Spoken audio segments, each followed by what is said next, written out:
Módulo número 2. Ah, hoy vamos a ver módulo número 2, solo teoría, ¿ok? Solo teoría. Mañana va a ser la práctica. Requisitos para mañana, muchachos, descargarse el visual y descargarse la extensión LiveShare. Para descargarse el visual, pido por favor encarecidamente que sigan el video que hizo Lucho. ¿Por qué? Porque si no siguen el video que hizo Lucho, no les va a funcar el ejecutable, van a tener errores y vamos a tener que empezar de cero haciendo todos los pasos de Lucho. Así que todos, por favor, sigan el video de Lucho y para mañana tenganlo instalado con el LiveShare también instalado que, si no me equivoco, Nico pasó captura de cuál era el que tenía que instalar. Y si no, después lo pasamos de vuelta, no se preocupen. Eso para mañana. Hoy solo vamos a ver la teoría. Hoy voy a explicar qué hace cada cosa, para qué sirve cada cosa. Y mañana lo vamos a poner en práctica. Pero es importante saber para qué sirven las cosas antes de ponerlo en práctica.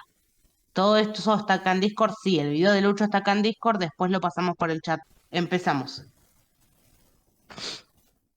¿Qué vamos a ver en el módulo 2? Como ven, es un poquito más cortito que el módulo 1.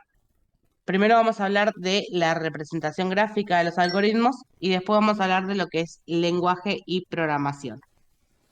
Ok, para empezar, bueno, me voy a estar muteando para toser o cosas así, quiero que lo sepan. Para empezar vamos a hablar de, ¿se acuerdan la clase que vimos antes de ayer de que yo les dije lo que eran los algoritmos, las partes, las características, los pasos a seguir para encontrar una solución, cómo los podemos clasificar, etcétera, etcétera, etcétera? Bueno, todo eso se puede representar de manera gráfica para verlo visualmente y que no quede solo en la memoria, de dos maneras, o con pseudocódigo o con diagrama de flujo. ¿Qué es un pseudocódigo? Es un conjunto de sentencias que no corresponden a ningún lenguaje de programación específico, pero que detonan la lógica que se debe. Básicamente, miren, acá lo tienen escrito en palabritas lindas, pero básicamente es un lenguaje de alto nivel. Si no saben lo que significa alto nivel, no se preocupen, lo van a aprender cuando vean el módulo 3. Es un lenguaje de alto nivel que es muy parecido a un lenguaje de programación, porque tiene una sintaxis y una estructura parecida, pero está escrito en una forma más entendible. Y la diferencia es que la computadora no lo puede ni compilar ni ejecutar. Es PCInt es pseudocódigo, por ejemplo. Vieron que es muy parecido a un código, a un lenguaje de programación, pero no es ni ejecutable ni compilable, ¿se dice? Bueno, no se compila ni se ejecuta. Ahí está, no me voy a cagar con las palabras. Eso es un pseudocódigo. Y después tenemos el diagrama de flujo, que es expresar de manera gráfica los pasos a seguir y las decisiones que se van a tomar en un algoritmo o proceso específico. Básicamente es esto que ven acá arriba. ¿Me lo podés señalar el dibujito, Nicolita? El dibujito de acá arriba. Eso es un diagrama de flujo. Es como hacer como un mapa conceptual, marcando los pasos, las decisiones que se van a tomar. Ahora, en estos diagramas de flujos se usan símbolos que eh, usan los símbolos de la ANSI, que es American National Standard Institute, si no me equivoco, pero eso no importa, lo digo porque lo sé. Que básicamente cada signo significa una acción. Por ejemplo, cuando tenemos un óvalo redondelito, indica el inicio o el fin de un algoritmo. El rectángulo, un proceso o una acción. El rectángulo chinfleado para el costado así, una entrada o una salida. El rombo, una decisión. Y el rectángulo con la pancita es cuando imprime. Sería como un cout o como un escribir en PCInt. Básicamente es eso, es el algoritmo que yo creé en mi cabeza de cómo voy a solucionar el problema, lo puedo plantear utilizando estos símbolos que dicen qué significa cada cosa, si es una acción, si es esto, si es lo otro. Eso es pseudocódigo y diagrama de flujo. Por otro lado, tenemos la parte de lenguaje y programación, ya cuando los algoritmos los vamos a pasar para decirle a la computadora algo. Ok. Para empezar hablando del lenguaje, tenemos que entender cómo nace el lenguaje y cómo evoluciona a lo que conocemos ahora. Obviamente, lo que escribimos ahora, lo que usamos ahora, no es cómo empezó la programación. No empezamos programando de esta manera. Todo empezó con el lenguaje máquina, que acá dice lenguaje de bajo nivel, pero era denominado lenguaje máquina. En los lenguajes máquinas eran lenguajes que estaban escritos en código binario, o sea, secuencias de 1 y 0. Por lo tanto, no necesitaban que sean traducidos, porque la máquina los entendía directamente, pero al ser estos lenguajes eran muy dependientes de los recursos de la computadora.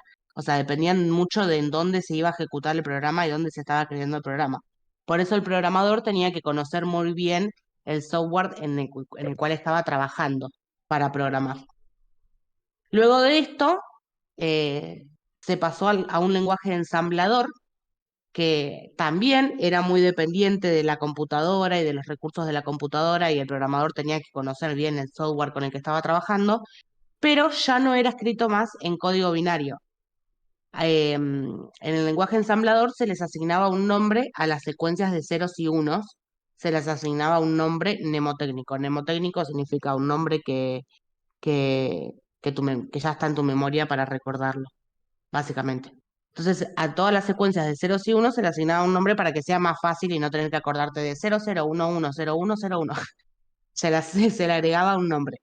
Entonces, ¿qué pasa? Cuando yo le agrego un nombre al código binario, claramente la computadora iba a necesitar traducirlo, porque la computadora no lo iba a entender solo los ceros y unos. Y eso se hacía a través de un ensamblador. De ahí el nombre, lenguaje ensamblador. Y después esto pasó a los lenguajes de alto nivel, que son los que conocemos ahora, que a cada conjunto de instrucciones para realizar una tarea compleja se le asignaba un nombre, como en el lenguaje ensamblador, parecido. Por lo tanto, también la computadora necesitaba traducir este código, o sea, este lenguaje lo necesitaba traducir porque no estaba en el lenguaje binario, pero a diferencia del lenguaje ensamblador, los lenguajes de alto nivel ya no son tan dependientes de la arquitectura de la computadora en la que se trabaja. Ya son más independientes en ese sentido y podés ejecutarlo en diferentes software o computadoras, dependiendo en el que estés trabajando. Ok, esto, chicos, sí, es pura teoría, no tienen que entenderse la historia del lenguaje, es teoría, es leerlo y aprenderlo. Ok, entonces, este avance en los lenguajes eh, sucedió por tres causas. La primera fue la causa de la abstracción, que eliminaba los detalles, básicamente se enfocaba en el qué hacía la máquina más que en el cómo lo hacía. ¿Sí? En vez de poner todo el proceso de cómo hago las cosas, me empiezo a enfocar más en el qué quiero hacer. Después viene la encapsulación, que enmascara la funcionalidad en programación, o sea, oculta detalles de cómo está hecho, pero se conoce el modo de funcionamiento. O sea, te muestro cómo funciona, pero te encapsulo detalles que no son tan importantes. Después viene el término de modularidad, que es la descomposición de un sistema en un conjunto de elementos poco acoplados y cohesivos, o sea, un sistema lo vas descomponiendo en sistemas más pequeños para que sean más fáciles de trabajar, y jerarquía que empezó a organizar el código de acuerdo a rangos, clases y categorías. Ok, todo esto, chicos, es pura teoría. No, no es que te vas a tener que acordar de lo que era el lenguaje ensamblador cuando estés usando C++. Pero bueno, está bueno saberlo de cómo evolucionó para entender todo mejor. Esto es leerlo igual, no hay un ejercicio que te pueda dar para practicar esto. Ah, otra vez lo hago con la computadora, con el celular. Y ahora viene la parte de programación. Ok, de programación vamos a hablar de conceptos fundamentales a la hora de programar. Uno de los conceptos fundamentales, y uno de los más fundamentales diría yo, es el concepto de variables. ¿Qué es una variable? Presten atención acá porque esto es importante. Es un contenedor de información. Básicamente es una porción de la memoria de la computadora que contiene un dato. Para entenderlo mejor, es importante pensarlo de esta manera. yo tengo una cajita, ¿no? Y a la cajita le quiero guardar algo adentro, un dato, que me dé la persona o que le dé yo un dato con el que yo pueda trabajar.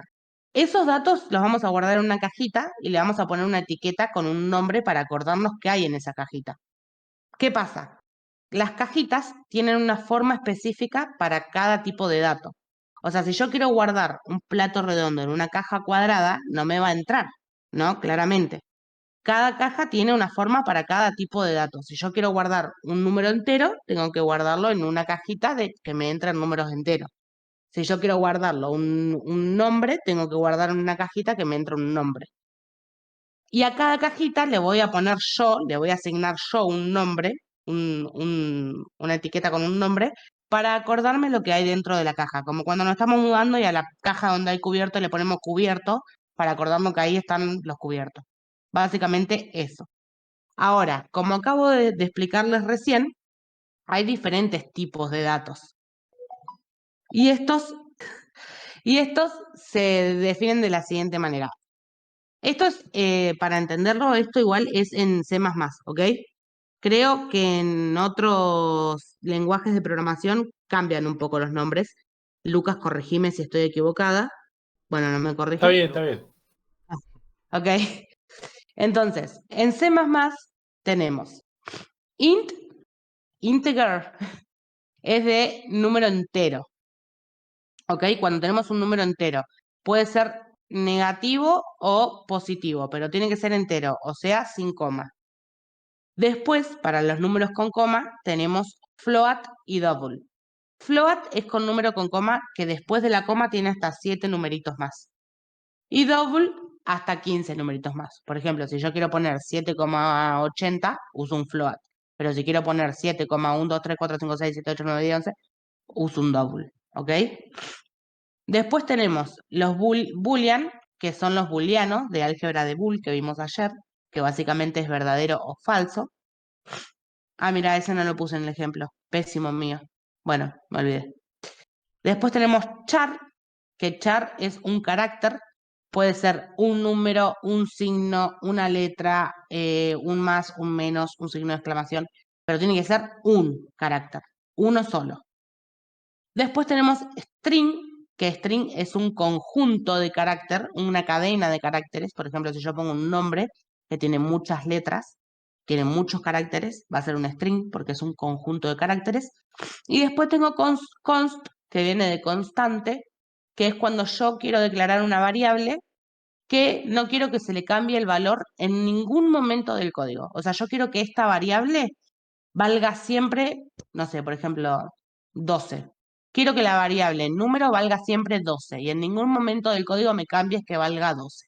Entonces le pongo la declaro como constante.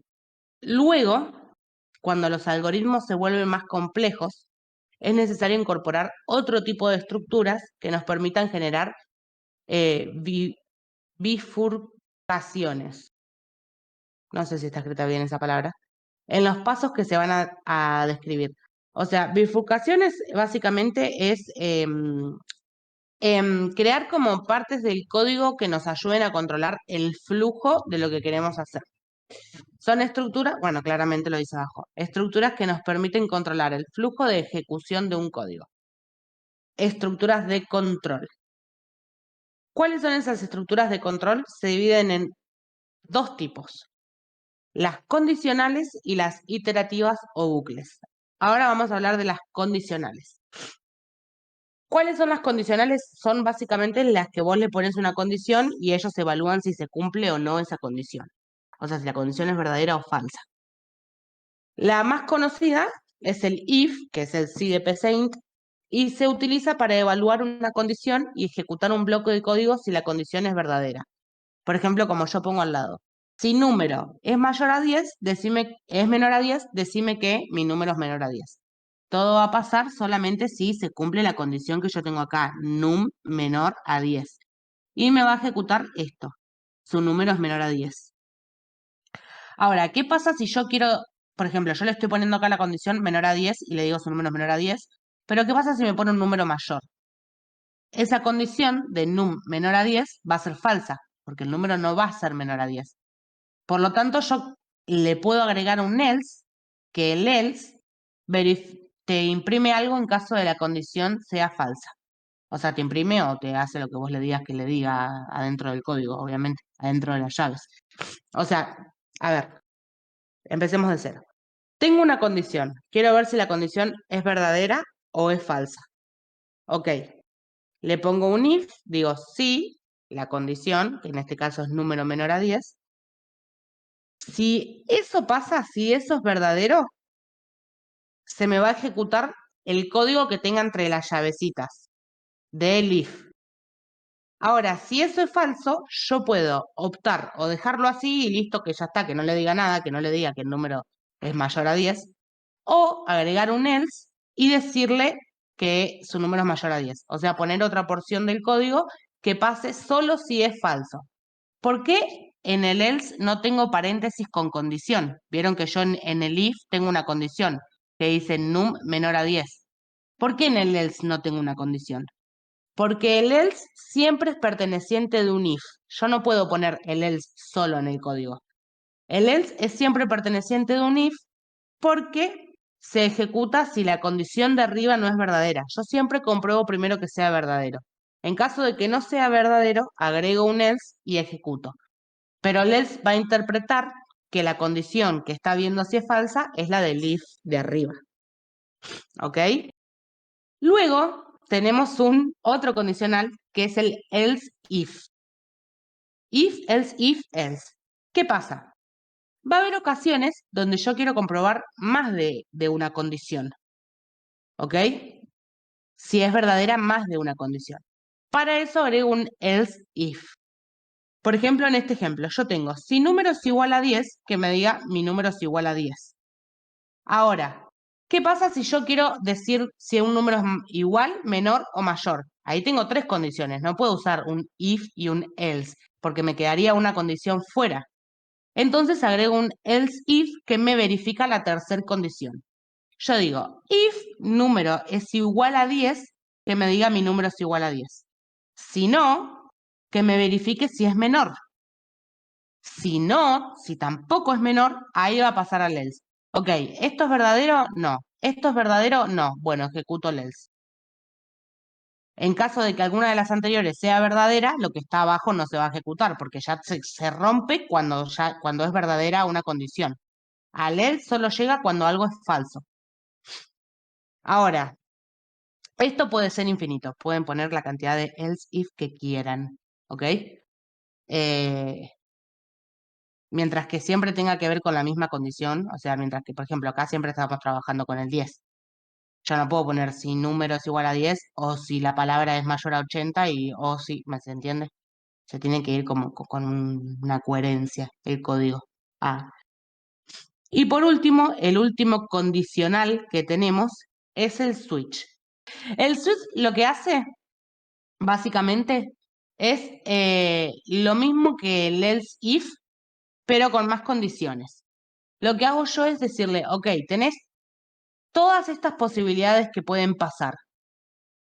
Dependiendo lo que vos, la condición que vos quieras cumplir, se va a ejecutar dicho caso. Esto sirve mucho para hacer menús o para cuando quiero comprobar muchas cosas al mismo tiempo.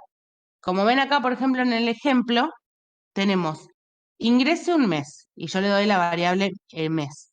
Me va a poner, no sé, mes 7. Esto me va a tomar mes como condición, el switch, y si yo le pongo el mes 7, se me va a ejecutar el caso 7, como ven acá, caso 7, julio. Por eso sirve mucho para menús el switch. Pero básicamente también le das una condición y dependiendo del valor de la condición, te ejecuta cierta parte del código. Ahora, algo que tiene el switch, que sería como el else del if, es el default. Si no se cumple ninguno de estos casos, te marca un default que te pone error. Por ejemplo, si yo ingreso el mes 14 no existe, por lo tanto me va a alargar un error. Ahora sí vienen las iterativas o bucles, como las conocemos más importantes. El primer bucle que tenemos es el for. El for Es hermoso, yo lo amo, si lo pudiese utilizar para todo, lo uso para absolutamente todo, pero Lucas no me deja. El for lo que tiene es que nosotros le vamos a decir cuántas veces se tiene que repetir el código que está dentro del for. A ver, ¿para qué sirven los bucles? Importante, no lo dije. A veces nosotros tenemos algo que queremos que pase muchas veces en el código. Para no repetir las mismas 500 líneas del código 88 veces o indefinida veces, usamos un bucle, que le ponemos una condición y mientras que esa condición de bucle se cumpla, el bucle se va a ejecutar y ejecutar y ejecutar hasta que se deje de cumplir la condición. El for es un poquito distinto porque nosotros le vamos a indicar cuántas veces queremos que se cumpla, cuántas veces queremos que se ejecute. ¿Cómo pasa eso? Como ven acá en la estructura del for, yo tengo int i igual a 0. Nosotros lo que hacemos es declarar una variable dentro del for que va a ser un iterador que va a ir contando cuántas veces se va a ir ejecutando el código. Y lo que cuenta es cuántas veces se ejecuta el código. Entonces yo la inicializo en 0 ahí y le digo que mientras que sea menor a el número que queremos que se ejecute, yo acá dije 11, se vaya sumando uno para como que se vaya repitiendo de a uno en uno lo que tengo dentro del código. O sea, ¿cómo le digo yo al for que se repita la cantidad de veces que yo quiero que se repita? Declarando un contador que le digo que empiece en 0 y que vaya sumando de a uno hasta llegar a la cantidad de veces que yo quiera que se repita. Entonces acá, por ejemplo, en este ejemplo, yo le puse que me imprima los números del 0 al 10. Le puse que num es 0. Dentro del for le pongo un cout número más para que el número se me vaya sumando. Y este código se va a ir, el número se va a ir sumando 10 veces. ¿Por qué? Porque en la condición del for yo le dije que se repita 10 veces. ¿Cómo le digo que se repita 10 veces? Diciéndole que i sea menor a 11.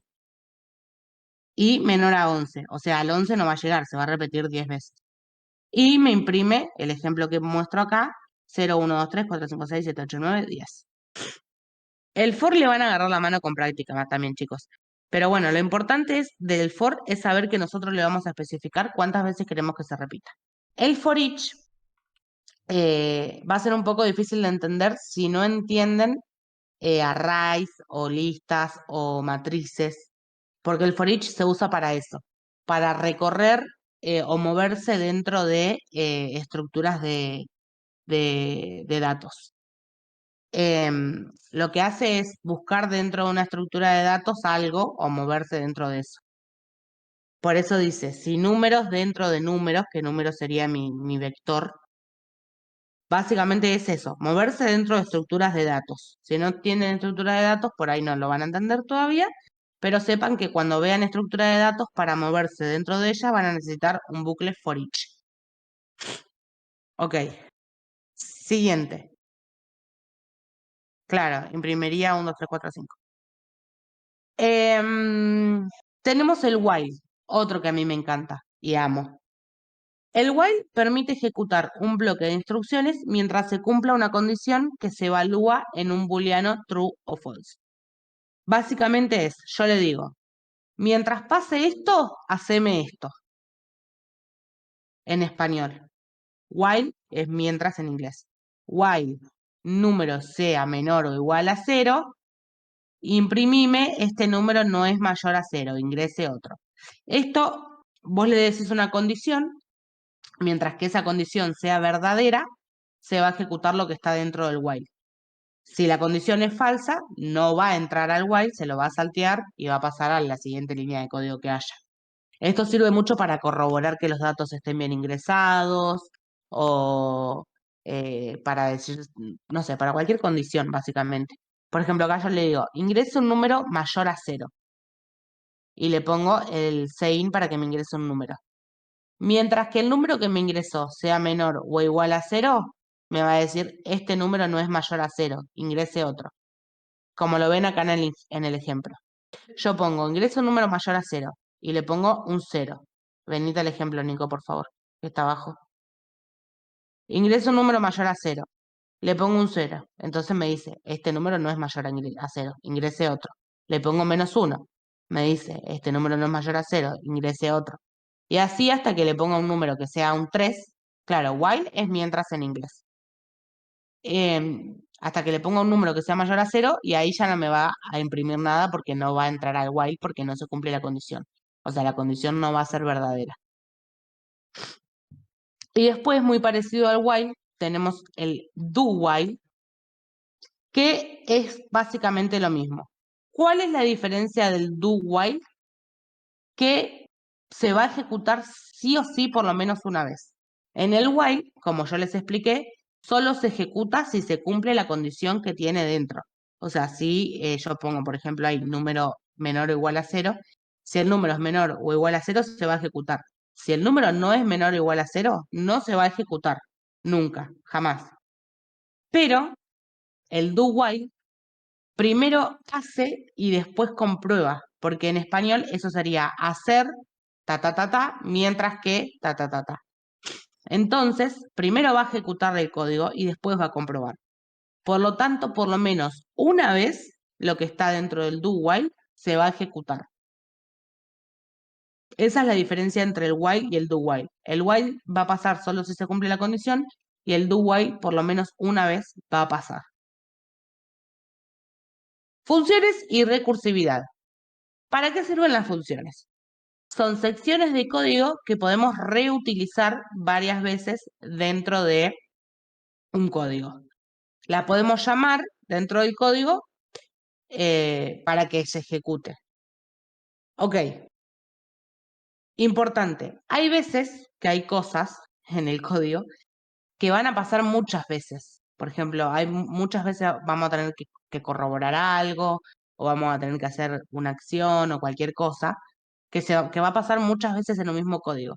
Entonces, ¿qué hacemos? Lo hacemos una función y después dentro del int main llamamos a la función. En vez de copiar 150 veces las mismas 5 líneas de código, creamos una función y después llamamos a la función. El acto de llamar a una función se llama recursividad. Ahora vamos a entenderlo con los ejemplos, pero esperen. ¿Cómo declaro una función? Primero declaramos el tipo de valor que va a devolver la función. O sea, las funciones van a devolver un resultado, ¿ok?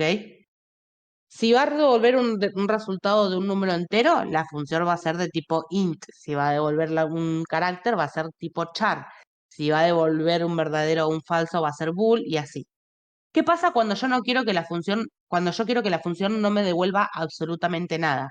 Que solamente me imprima algo o me corrobore algo, pero que no me devuelva un valor. Esas funciones se van a llamar void, v corta o i d, que significa vacío en español. Esas funciones no van a devolver nada. Los otros tipos de funciones sí van a devolver un dato. Y vos te decís, ¿cómo devolver un dato, Melina? Y por ejemplo, como hice con el while anterior, yo pido un número y quiero corroborar que el número sea mayor a cero. Ponele que yo eso lo haga en una función, que en la función cree un while que me diga si el número es mayor o menor a cero. Y les digo, che, no, mira, el número es menor a cero, poneme otro número. Como les estoy pidiendo que me ingrese el valor de una variable en ese código, le estoy cambiando el valor a una variable. O sea que voy a tener que devolver un valor, el valor que me están ingresando en la variable que estoy pidiendo dentro de la función. Entonces, eso es devolver un valor. Ok. Después de que pusimos qué tipo de variable va a ser, le vamos a dar un nombre a la función, porque la tenemos que llamar para identificarla. Entonces, no sé, ponerle que la función corrobore número, la llamo corroborar número. Y después, entre paréntesis, declaramos los parámetros que recibe la función, o sea, las variables con las que va a trabajar. Volviendo al ejemplo del while, yo voy a trabajar con una variable que se llama num, la cual voy a corroborar si es mayor a cero o menor a cero. Entonces, entre los paréntesis, yo tendría que poner int num. Tengo que volver a declarar la variable. Y ustedes se van a preguntar, ¿por qué tengo que volver a declarar la variable? Si ya la tengo declarada yo. Y ahora, ¿cuándo van a entender el por qué? Ahí estamos. Si ven acá, yo tengo include. Una aclaración antes de continuar. Acá podemos ver que returna en cero, cuando en realidad no tiene por qué retornar en cero. En realidad tiene que retornar por lo que está en los parámetros, no por cero. Es un pequeño problema. En la clase de práctica se soluciona este problema. Bueno, dicho esto, continuamos. IOStream. Para los que no saben lo que son include IOStream, C++ usa librerías. La de IOStream es para yo poder usar el cout y el cin, básicamente. Entonces, include IOStream using namespace std. Si no saben lo que es using namespace std, es para no tener que poner std al lado de cada cout y cin. Ahora, para los que ya saben un poco de C++, iría el int main, que es donde yo voy a crear mi código, que sería como el algoritmo y fin de algoritmo de PCInt. Iría a eso, pero como ven ustedes acá, no está. ¿Por qué no está? Porque las funciones se declaran fuera del int main. No puedo hacer una función dentro del int main. Van fuera, porque el int main en sí ya es una función. Vieron que nosotros al final del int main le pongo return 0 punto y coma, porque el int main es una función. Entonces, por eso tengo que declararlo fuera del int main, porque no puedo declarar una función dentro de una función. Ahora, dado esto de que tengo que declararlo fuera del int main, es por eso que cuando yo creo una función, tengo que volver a declarar las variables, como ven acá entre paréntesis, con las que voy a trabajar en esa función. ¿Por qué? Porque mi variable está declarada dentro del int main, pero no fuera. Por lo tanto, para poder trabajar con una variable, la tengo que volver a declarar en la función. Eso se llaman los parámetros, con qué datos vamos a trabajar dentro de la función. Bájame, amigo, al int main para yo explicar lo que estoy haciendo. Ok, como ven en este ejemplo, dentro del int main tengo opciones de operaciones. Opción 1, suma. Opción 2, resta. Opción 3, multiplicar. Opción 4, dividir. Opción 5, salir. Yo acá estoy dándole un menú. Como les dije, para usar un menú es muy bueno el switch. Entonces pongo, ingreso una opción, le doy el lugar para que ingrese la opción y creo un switch que dependiendo la opción que quiera usar, o sea, la 1 la suma, la 2 la resta, la 3 la multiplicación, la 4 la división, la 5 el salir, me va a ejecutar el caso que yo ponga acá, dependiendo la opción. Ahora, ustedes ven que no tengo la opción 5, porque la opción 5 es salir. ¿Qué hago? Creo un do while que mientras que la opción sea distinta a 5, me ejecute esto. Porque si me pone 5 que quiere salir, obviamente no tengo que ejecutar nada, le pongo un hasta luego y listo. Ahora, ¿por qué usé un do while? Porque sí o sí tengo que hacer, aunque sea una vez, la opción de que la persona ingrese al menú. Aunque diga, no, no, al final no quiero hacer nada, quiero salir. Pero por lo menos una vez tiene que hacerlo. Por eso uso un do while, para que me lo ejecute por lo menos una vez. Ahora, como ven acá, en la opción suma, yo tengo llamada a una función suma, en la resta tengo llamada a una función resta, y en la multiplicación a una multiplicación, y en la división a una división. ¿Por qué tengo esto así? Para que no se me haga tan largo dentro del int main, creé funciones que directamente cuando la persona me ponga opción 1 y el switch venga acá y me vea el caso 1, como yo llamo la función, directamente me va a hacer lo que diga la función. ¿Y qué dice la función, Nico? Exacto. Yo acá creé la función suma, que lo que va a hacer es lo que tiene dentro de las llaves de la función suma. Me va a decir, me va a imprimir, ingrese los números que desea sumar, yo le voy a ingresar los números y me va a decir, el resultado es, y me suma los dos números. Lo mismo con resta, lo mismo con multiplicación, lo mismo con división. Como ven, yo en todas los declaré como número int, porque voy a trabajar con números enteros. A todas les puse el nombre de lo que iban a hacer. Y en los parámetros le puse las variables con las que iba a trabajar. En este caso tengo número 1, número 2, en todas. Excepto la de división. ¿Por qué en división yo la declaré como float? Porque la división puede dar con coma. Entonces le puse que va a ser una función que trabaja con float. Ahora, como ven, dentro de la float, de la función dividir, yo usé un if. Porque dentro de las funciones vos podés usar bucles, condicionales, pueden usar lo que quieran. Entonces, acá como ven en el ejemplo me dice, ingresa una opción. Yo le ingreso la opción 1 de suma. Me dice, ingrese los números que desea sumar. Le pongo que quiero sumar el 2 y el 3. Me pone el resultado es 5. Ahora, ingreso otra opción, pongo 2. La 2 es la restar. Ingrese los números que desea restar, 5 y 3. Resultado es 2. Multiplicar 5 por 5, 25. Dividir 25 dividido 5, 5. Ingreso una opción, 5. Me quiero ir, ya está, salir. Hasta luego. Ahora, en vez de hacer el switch súper gigante y poner todas esas líneas dentro del switch, lo que yo hice fue crear funciones fuera del inMain y llamarlas dentro del switch. Y si quiero hacer una cuenta con números enteros y decimales, ¿cómo declaro la variable? La declarás directamente como float porque puedes poner un número eh, entero en... O sea, vos tenés que fijarte que cuando declarás una función, vas a declarar el resultado, o sea, lo que va a devolver, que en este caso sería el resultado.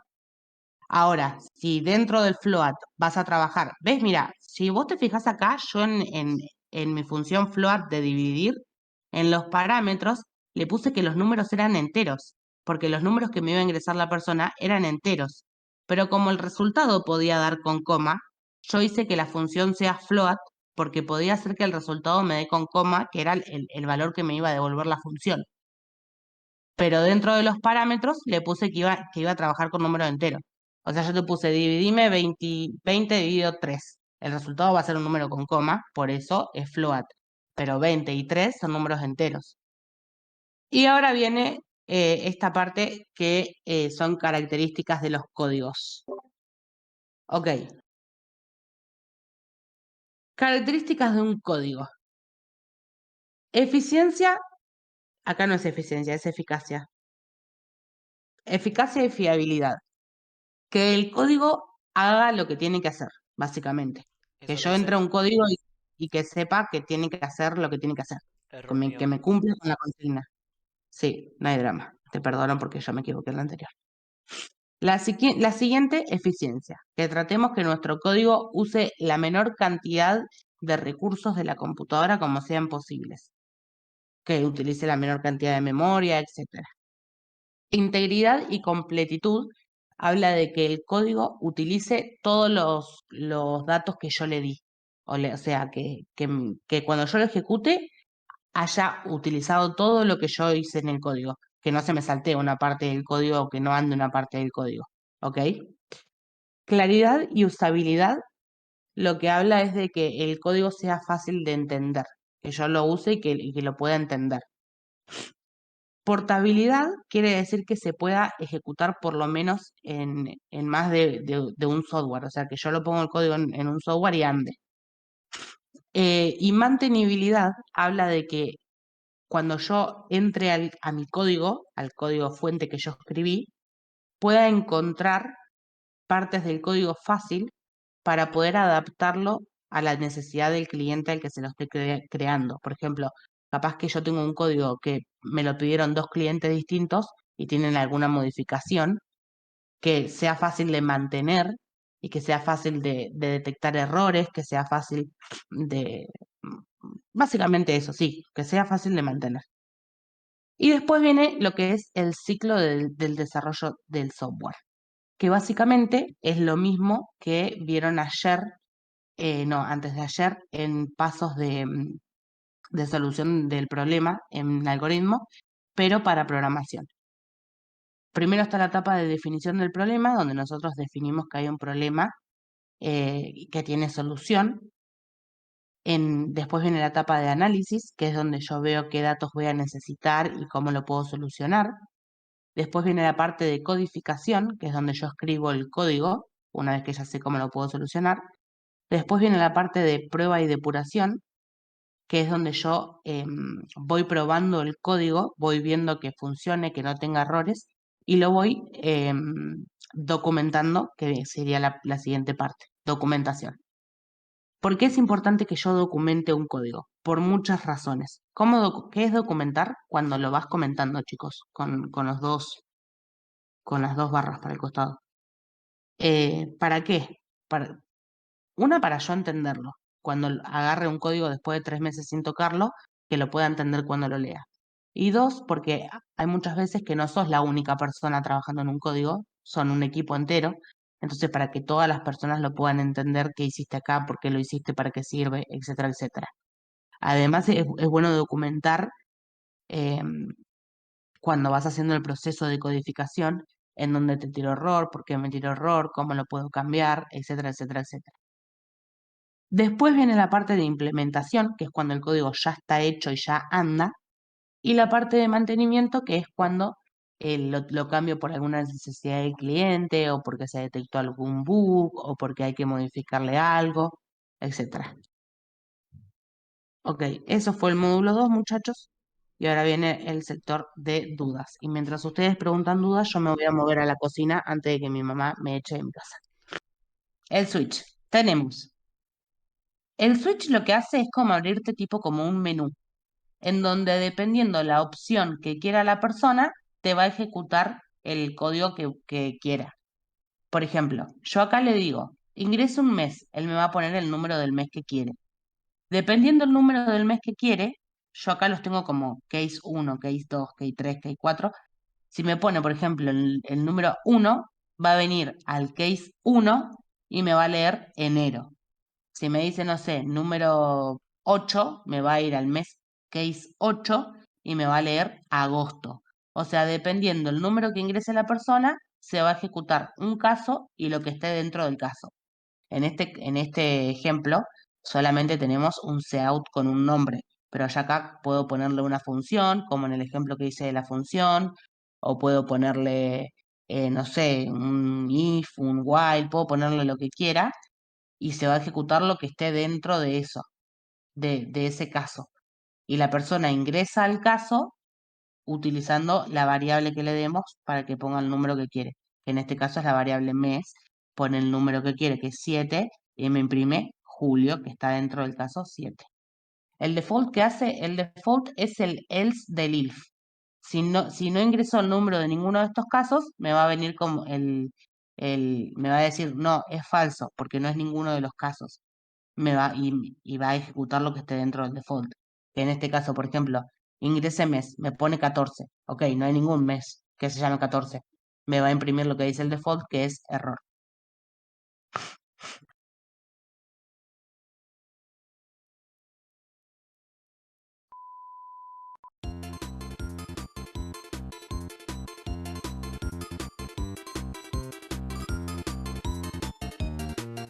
¿Puede ir al baño? ¿Cuánto va a tardar, más o menos? Ah,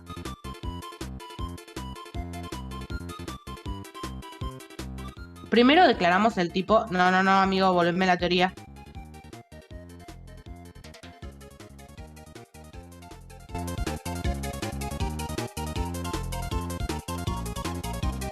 No, Lucas acaba de decir la tiene re clara. Por favor, este momento está grabado.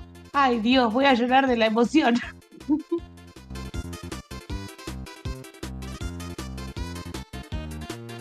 El switch se utiliza para repetir un bloque de código determinadas veces. A ver. No, el switch no se utiliza para esto. Esto está mal. Ah. El switch lo que hace, básicamente, es lo mismo.